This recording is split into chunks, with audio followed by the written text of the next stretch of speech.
Hi Team T3. I am about to bake a cake. Now, I'm not usually the cake baker in Team T3. That's Mrs. Fry. I am more of a pie baker, but man, I couldn't resist the thought of this cake.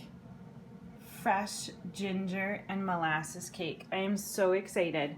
And I've decided to make half the recipe because it's just two people living in my house, and we don't really need a giant 2-layer cake.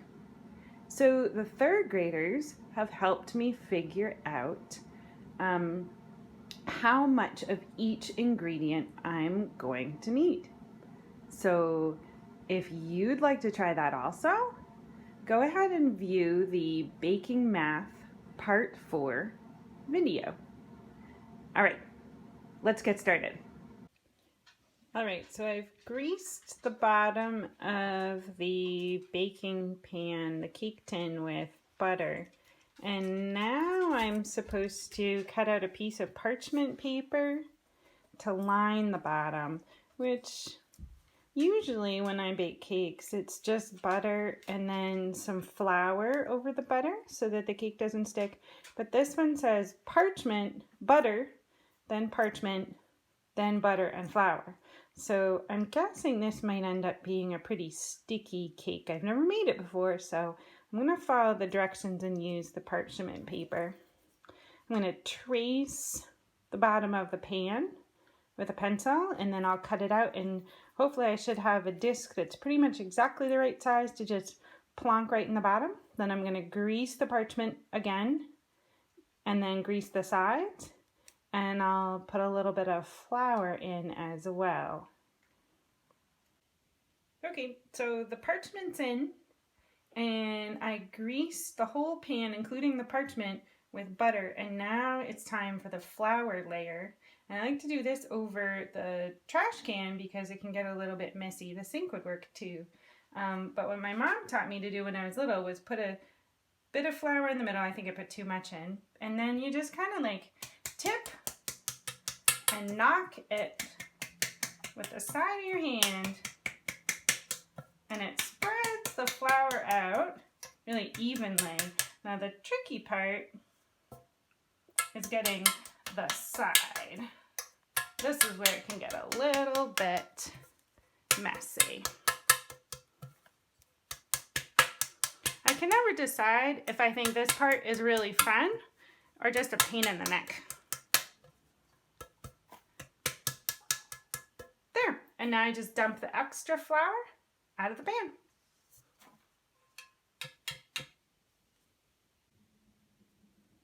So the first ingredient on the list was fresh ginger. Look at that massive hunk of ginger root that I got at Hannaford. Usually I don't buy this that much, but they only had giant pieces this week. So now my job is to peel that and slice it in thin slices. And we've figured out that since I'm making half a recipe, right, because I'm only going to make one layer of the cake, that I need a half cup. So I need to fill that half cup measure with sliced ginger.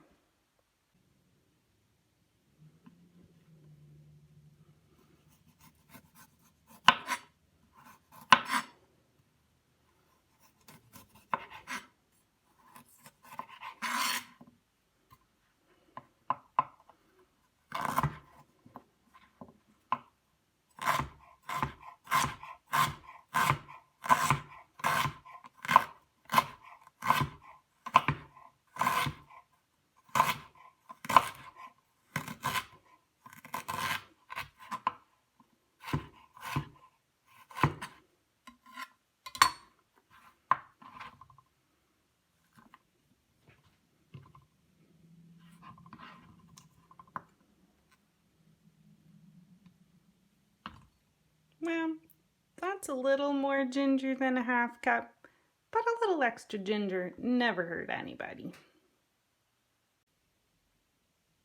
The next step is to puree the ginger, sliced ginger, with sugar. And it says I could do this in a food processor or a blender. And I'm going to do the food processor because I think it works a little bit better than my blender. And it was a full cup of sugar in the whole recipe, so it's going to be a half cup of sugar since I'm just making half the recipe. Put that in there. Put the top on. And this is going to have to run for a few minutes. It's pretty loud, so cover your ears. All right, here's what it looks like after about 4 minutes in the food processor. It looks and smells kind of delicious. Very, very gingery. It's going to go in this small bowl with the molasses and the oil. And then in this bigger bowl, I'm starting to assemble the dry ingredients. I already put in the flour and the salt and the pepper and the baking soda. So now I'm going to head over to the other side of the kitchen and grab my spices. And I wanted you to see my spice array. Third graders, I'm going to pause here for just a moment. So if you'd like, you could figure out how many containers of spices I actually have. It's a lot. I'm going to grab ginger, cloves, and cinnamon. And of course, I'm not just a math teacher. I'm a reading and writing teacher, so to make it easy on myself, all the spices in this array are in alphabetical order. So I'll be able to grab those spices that I need pretty quickly.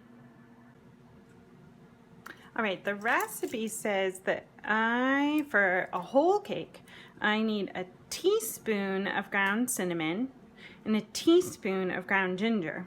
So half a teaspoon is, well, half teaspoon. It's a half teaspoon. So I'm going to measure out a half teaspoon of cinnamon. And I'm going to measure out a half teaspoon of ground ginger. And then for a whole recipe, I would need a half teaspoon of ground cloves, and we've figured out that half of a half is a fourth. So I have my quarter teaspoon or my fourth teaspoon measure, and I'm going to put in a quarter teaspoon of ground cloves. And then I whisk all those dry ingredients together, because the next step is going to be to add the wet ingredients in with the dry ingredients. Oh dear, it's a good thing I went back and reread my recipe because I almost forgot that there's one more wet ingredient. This is the molasses and oil and ginger and sugar combination, but now I need to whisk some boiling water into this mixture very carefully. The recipe calls for a cup, so I'm going to use a half cup.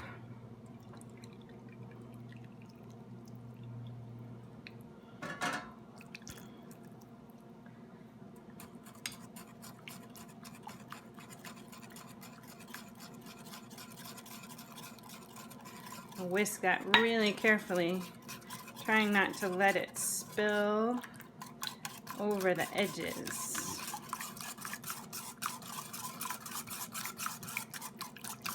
Okay, now we're ready to combine the wet ingredients with the dry ingredients. So I start by making a well, or like a little valley in the middle of the dry ingredients. And then I'm going to gradually whisk this in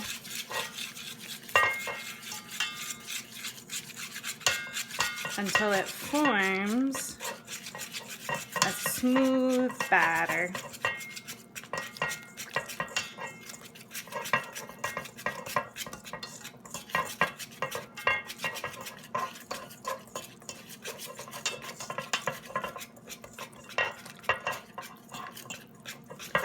Smells so good.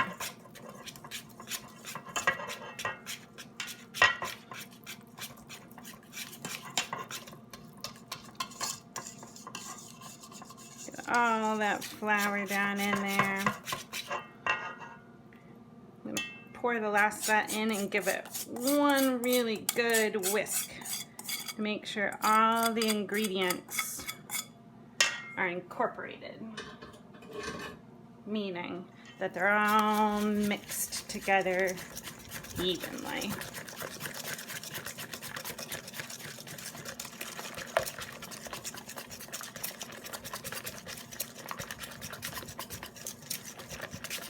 All right, now think about what you know about cakes. Does it seem like we're missing something? Yeah, eggs. The recipe calls for 2 eggs, so I'm gonna put in 1. I'm gonna whisk it up, and then I'm gonna pour it in my cake pan. All right, in it goes.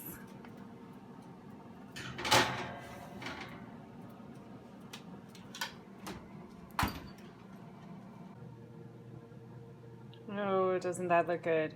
All right, let's test it and see if it's done.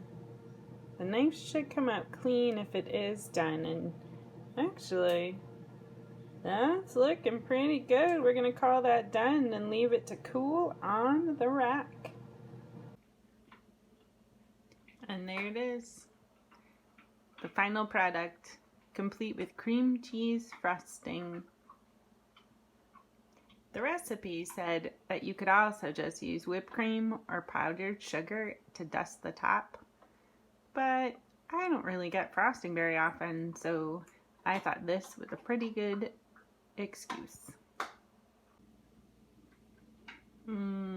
Cake and a cup of tea. I can't wait.